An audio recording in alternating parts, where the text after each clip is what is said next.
Maka ketika kita mengajukan ini, tapi kan mekanisme pengajuan revisi undang-undang harus ada dulu harmonisasi di Balik.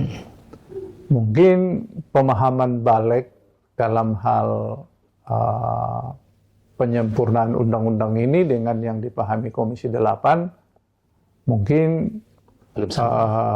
belum sama. Tapi kan anggota Komisi 8 yang menjadi anggota panja ini ada juga di Balik, kira-kira begitu.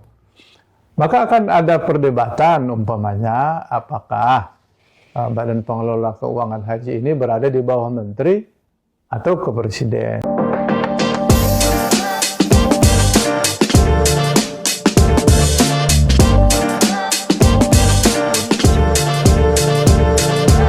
Assalamualaikum warahmatullahi wabarakatuh. Sahabat BKB TV, jumpa lagi dengan saya Cak Rohim dalam Parli Show, obrolan tentang isu-isu terkini dari Parlemen Senayan, Jakarta. Ada satu isu yang sangat strategis yang saat ini sedang dalam pembahasan antara DPR RI dengan pihak-pihak terkait, yaitu tentang pembahasan rancangan undang-undang tentang pengelolaan dana haji.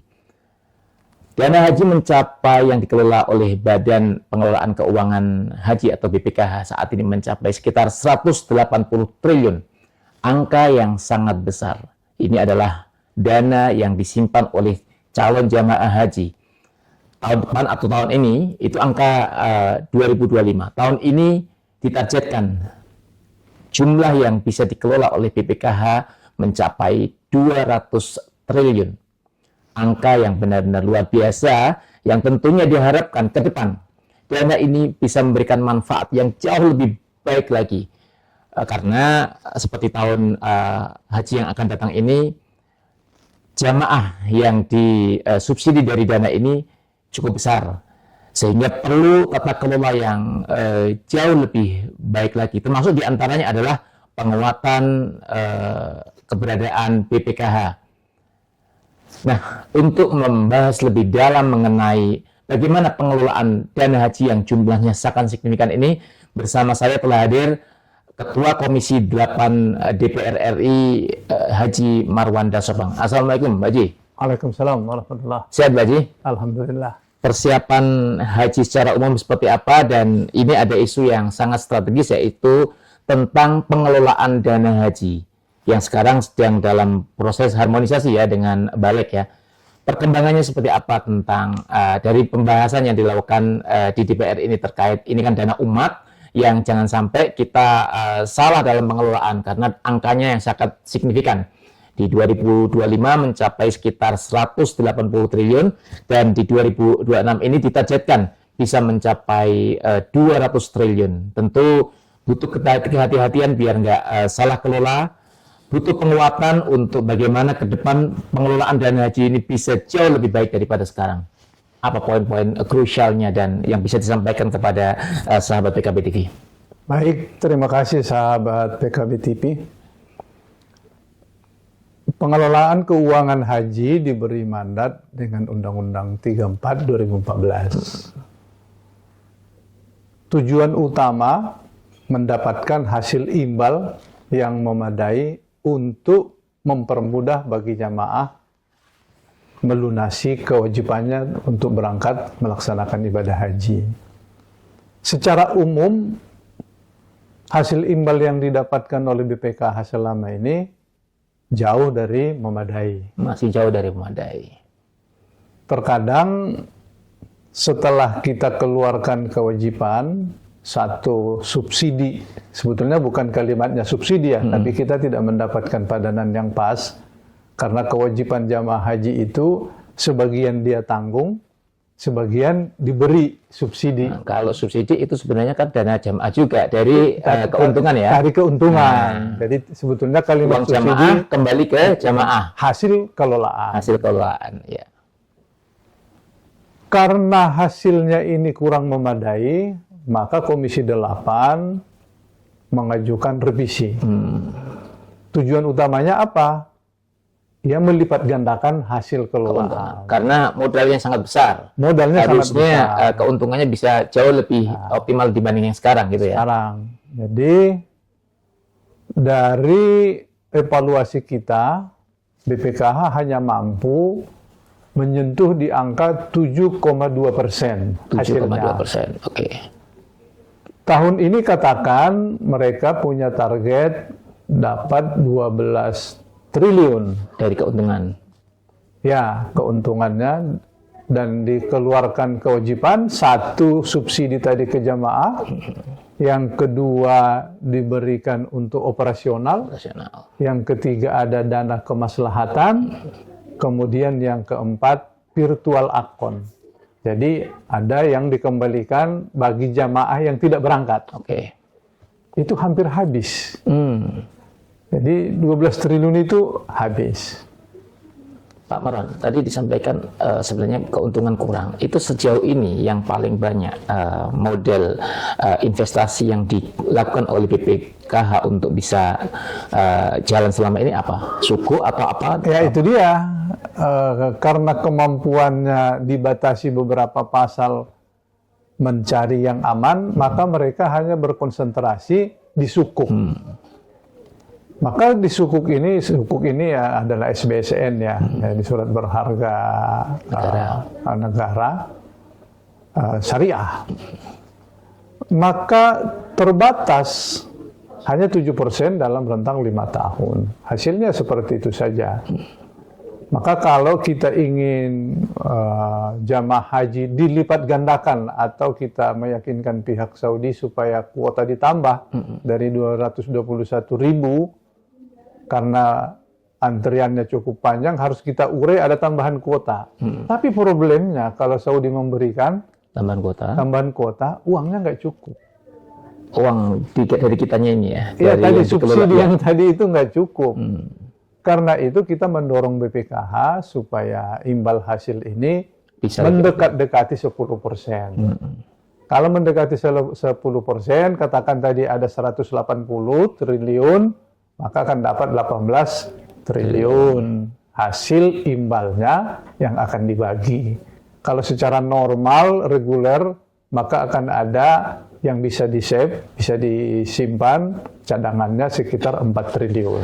Evaluasi yang dilakukan oleh Komisi 8 belum optimalnya dalam pelipat gandaan dana investasi ini karena memang ada pasal-pasal yang membatasi gerak BPKH atau seperti apa sehingga perlu sinkronisasi, perlu apa namanya? Ya itu dia, karena ada pasal-pasal, satu umpamanya tanggung renteng. Tanggung renteng itu kalau ada kerugian yang dalam proses pengembangan pengelolaan ini, itu harus ditanggung masing-masing oleh komisioner BPKH. Komisioner dibebankan gitu? Ambil dari kantongnya, gitu kan. Akhirnya nggak berani untuk berkreasi yang tidak berkreasi, dan itu dibagi, dan mereka membagi sekian persen saja yang boleh investasi langsung. Sebetulnya di titik mana yang bisa menghasilkan yang baik itu ya investasi langsung. Investasi langsung itu umpamanya BPKH punya hotel di Mekah. Jamaah haji masuk di hotelnya, jamaah umroh masuk di hotelnya. Apalagi sekarang umroh ini kan luar biasa ya. Jamaah umroh masuk di situ. Artinya potensi untuk itu besar sekali. Besar sekali. Tetapi yang namanya usaha, yang namanya investasi langsung, potensi kerugian ya cukup ada. Inilah yang membuat mereka ragu di dalam hal mengambil porsi untuk investasi langsung. Karena kalau dengan pasal yang ada sekarang, ketika investasi itu dilakukan dan pada titik tertentu mengalami kerugian, itu ditanggung renteng oleh mereka semua. Pengelola itu ya. Itu kan berat. Saya menawarkan di sini supaya direvisi undang-undang, nanti akan ada dana cadangan untuk menopang kerugian.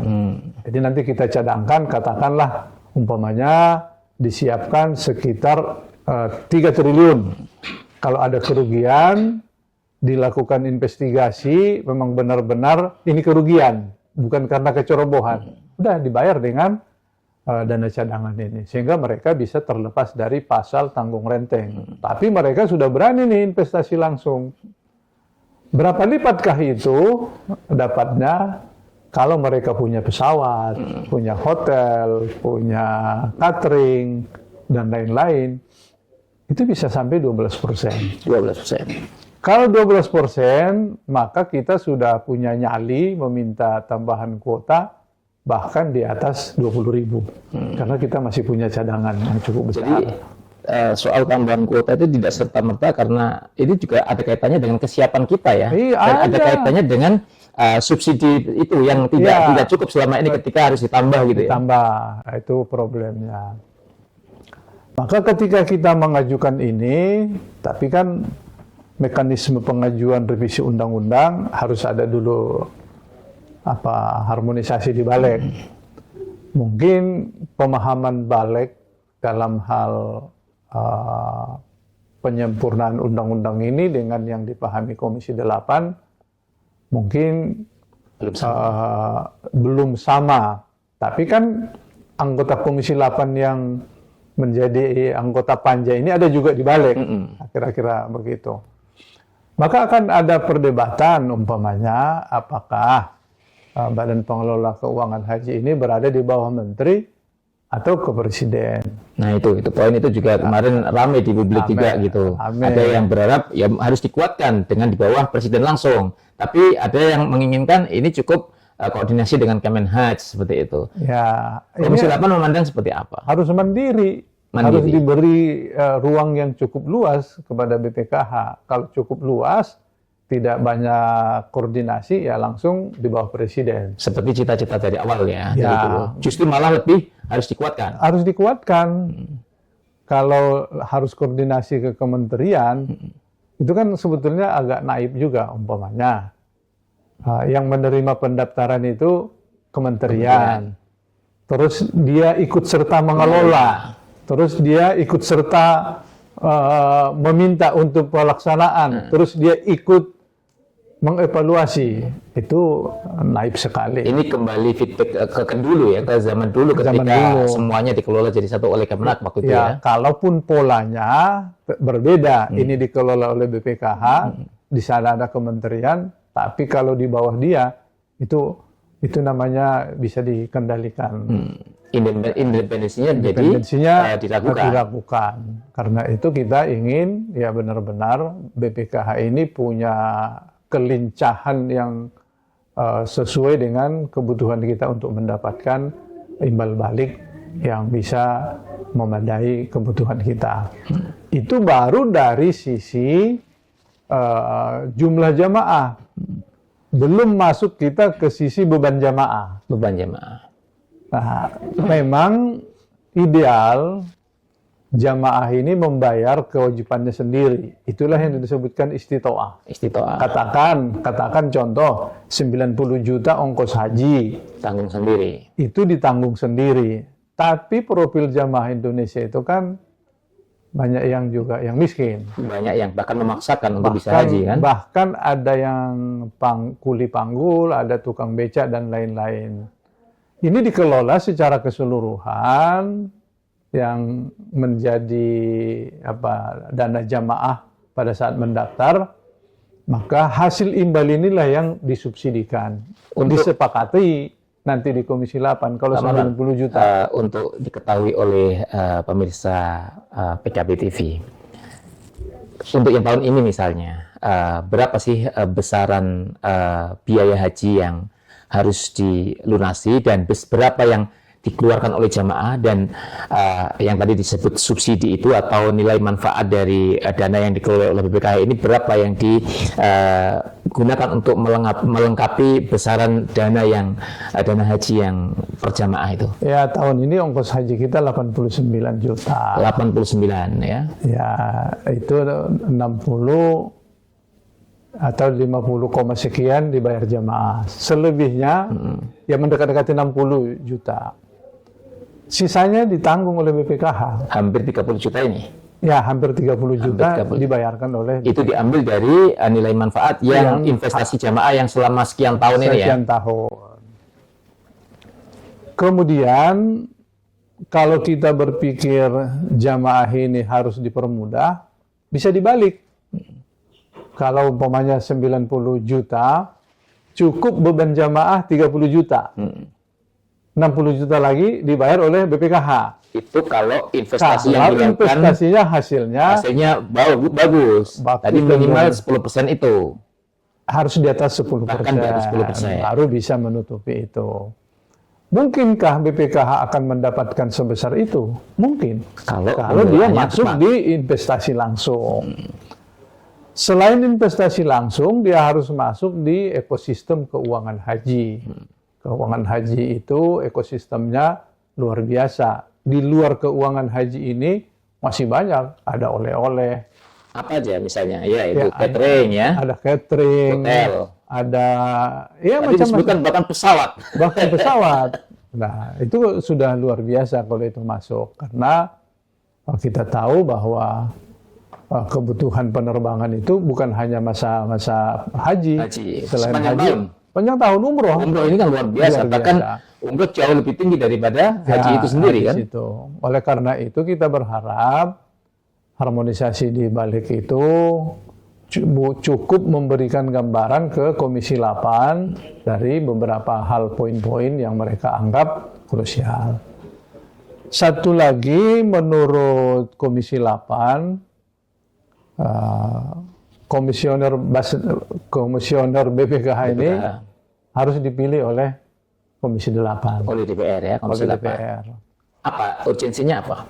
Ya kita harus tahu kualitas mereka. Tahun ini kita agak kelabakan juga sebetulnya kemampuan mereka. Rapat terakhir ini saya mengkritisi rencana kerja mereka 5 tahun ke depan. Rencananya mereka itu tidak terbaca dengan baik. Umpamanya katanya akan mendapatkan imbal hasil 8%. Indikatornya apa? Itu nggak jelas.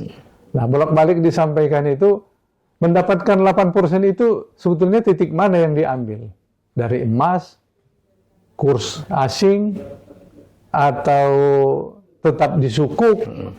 Nah, itu nggak kelihatan. Faktanya dalam beberapa tahun kebelakangan nggak ada cukup perubahan. Nah, padahal komposisi yang ditampilkan itu tidak ada perubahan. Kalau gitu saya meragukan itu, Renstra itu. Dan sudah bolak-balik. Nah, yang seperti ini, andaikan Komisi 8 yang memilih mereka, saya belum tentu setuju dengan yang itu. Saya mau mereka menjawab tantangan. Bisakah mereka memberikan imbal balik yang memadai bagi jamaah? Dan ini akan dibahas juga di situ. Tentu sebetulnya tidak ya. Ini kan namanya harmonisasi saja. Toh juga setelah harmonisasi, undang-undang ini akan dikembalikan nanti ke DPR. Setelah disahkan menjadi usul inisiatif DPR. Pada dasarnya pasti dikembalikan ke Komisi 8. Komisi 8 akan membahas ini sebagai undang-undang.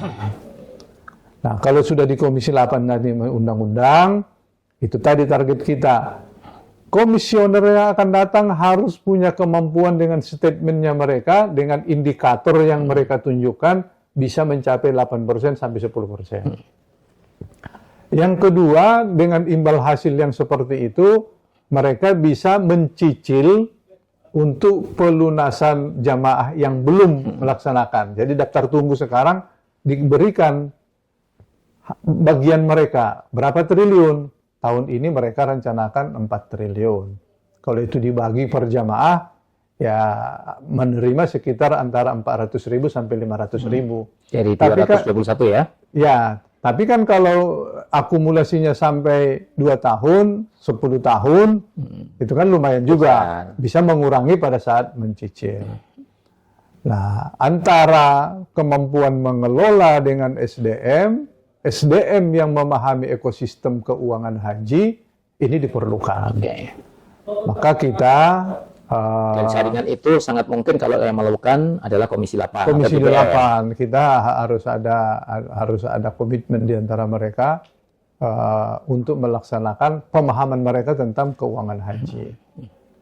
Jadi ada 2 hal SDM di BPKH, 1 badan pelaksana, ini yang bekerja melakukan Tapi ada satu lagi badan pengawas. Badan pengawas ini memberikan pertimbangan kalau langkah-langkah yang diambil ini sesuai dengan peraturan atau bisa membahayakan.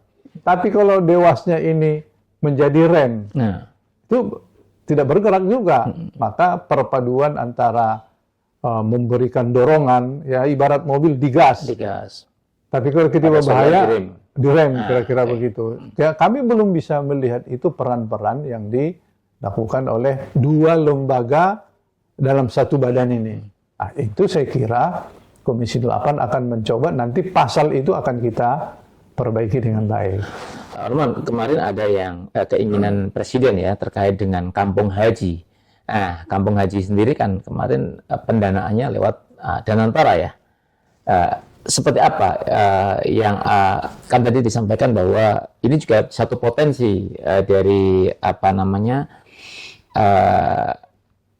pengelolaan dana ini yang bisa digunakan. Itu kalau kampung haji itu sebaiknya seperti apa terkait dengan pengelolaan dana haji ini? Keberadaan BPKH apakah cukup nanti penggunanya atau seperti apa? Kampung haji ini idenya Pak Presiden Pak Prabowo ya. Kalaupun sebelumnya sudah dibicarakan di sini, tapi ide mewujudkan ini lahir dari beliau. Tentu Komisi 8 karena yang terus-menerus mengurusi persoalan perhajian kita, bergembira mendengarkan akan munculnya dan tersedianya kampung haji di Saudi.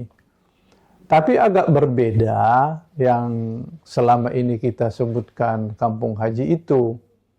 Kalau kampung haji yang disebutkan berada dalam satu kawasan, itu sepertinya agak berat dan rumit. Bahkan agak mengacaukan kita nanti dalam pelaksanaan. Karena 221.000 diletakkan di dalam satu tempat, itu akan menyulitkan. Menyulitkan di mana?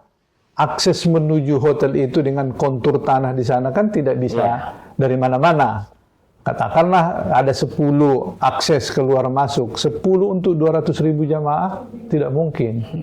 Itu akan ada puluhan ribu mobil yang menjemput, bus yang menjemput. Itu nggak mungkin. Yang kedua, kalau Presiden menginginkan dalam masa pemerintahannya ini lahir kampung haji, sepertinya membangun tower yang bisa menampung 200.000, 10 tahun nggak cukup. Nah, kalau begitu yang bagaimana kampung haji? Kita bisa melakukan langkah-langkah bertahap. Pertama, sekarang kalau kemampuan Presiden meyakinkan pihak Saudi kita dapat memperoleh tanah, tapi itu kita lakukan bertahap. Untuk sekarang, mestinya kita menyewa hotel yang menampung bisa membuat jamaah Indonesia 3 kawasan. Umpamanya, kawasan Jarwal bisa menampung 30.000. Kita ambil semua itu sewa. Sewanya berapa? 10 tahun. Jadi modelnya itu langsung yang sudah mengambil alih yang sudah ada. Yang sudah ada. Dengan tanda petik dengan cara sewa saja sewa. Kemudian sama Kiswa tapi juga. Tapi fungsinya sama, dilokalisir menjadi satu kampung haji. Nanti akan kita tempatkanlah di situ jamaah berbagai daerah.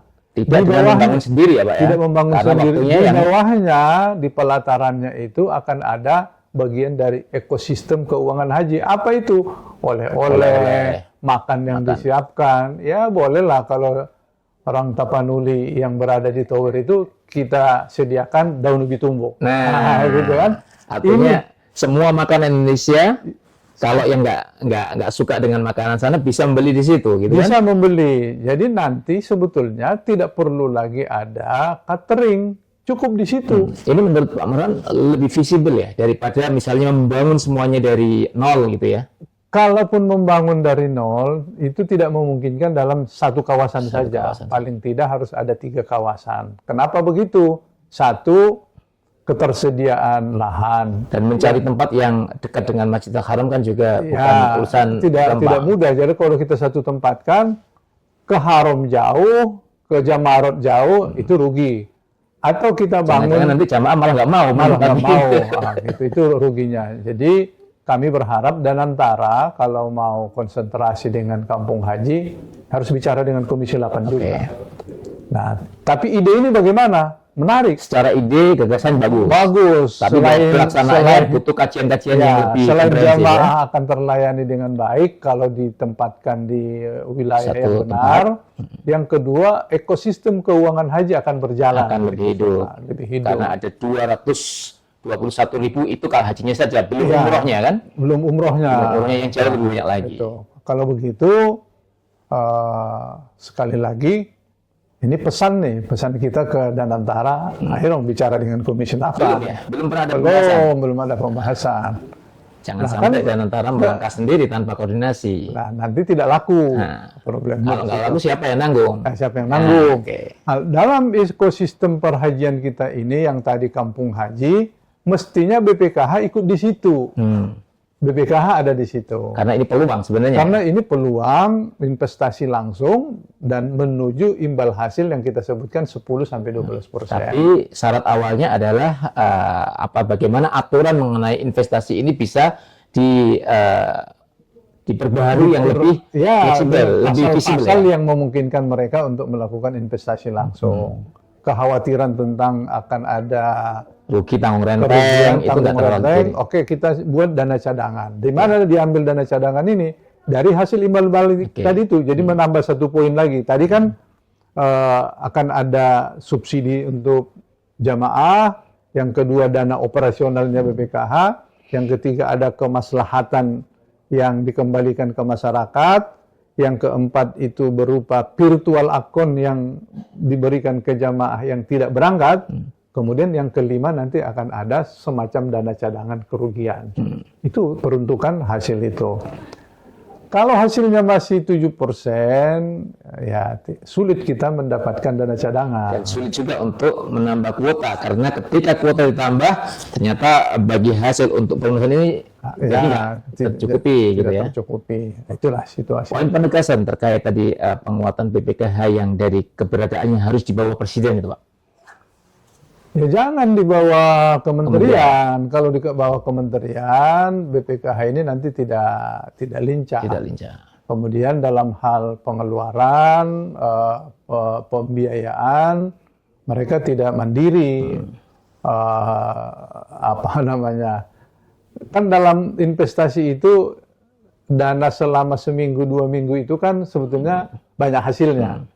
Nah, belum saatnya untuk dibayarkan karena si pemilik ikut di situ langsung diambil. Nah, itu kan salah satu, atau peruntukannya juga harus dikaji betul-betul.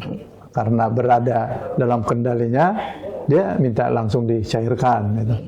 Nah, ini harus lebih independen, lebih kuat, lebih mandiri, dan mereka lebih lincah. Itulah pasal-pasal yang mau kita buat. Kalaupun keikutsertaan menteri, ya paling hanya laporan, menyampaikan laporan ke presiden itu dan juga ke kementerian itu. Jadi saya kira Komisi 8 nanti bila saatnya membahas di sini itu menjadi titik poin kita supaya uang haji ini bisa bermanfaat dengan baik. Ini kalau kita lihat tadi yang disampaikan Pak Marwan, artinya arahnya kan memang penguatan, optimalisasi dari dana haji ini. Ini kita jadikan kapan tuntas? Kan sejauh ini masih apa? Masih mandek atau seperti apa pembahasan ini, Pak? Saya kira berjalan dengan baik ya. Harmonisasi di balik itu ada beberapa poin saja yang perlu dipertegas. Bagi kita lebih cepat ya lebih baik. Oke. Baik, luar biasa. Intinya adalah bagaimana diharapkan pengelolaan dana umat atau dana haji yang nilainya sekitar 180 triliun, bahkan ditargetkan bisa 200 triliun pada tahun ini bisa menjadi lebih optimal lagi. Kalau disampaikan ternyata keuntungan baru sekitar 7%. Jika aturan yang dibuat lebih fleksibel untuk bagaimana pengelolaan dana ini lebih, investasinya tidak hanya di sistem sulit misalnya, tapi bisa dengan model investasi yang lebih fleksibel lagi. Komisi 8 yakin bisa di atas 10%. Tentu manfaat juga akan lebih banyak lagi dirasakan oleh jamaah atau yang sudah menabung dananya. Kita berharap ke depan pengelolaan dana haji jauh lebih profesional dari sekarang karena tadi anggaran yang terkumpul ini jumlahnya sangat signifikan. Terima kasih Pak Marwan atas obrolannya mengenai pengelolaan dana haji. Kita berharap ke depan jauh lebih baik lagi dan sahabat PKB TV ikuti obrolan lain tentang isu-isu yang hangat dari Senayan dan jangan lupa subscribe channel YouTube PKB TV dan juga di akun TikTok, Instagram dan Facebook. Wassalamualaikum warahmatullahi wabarakatuh.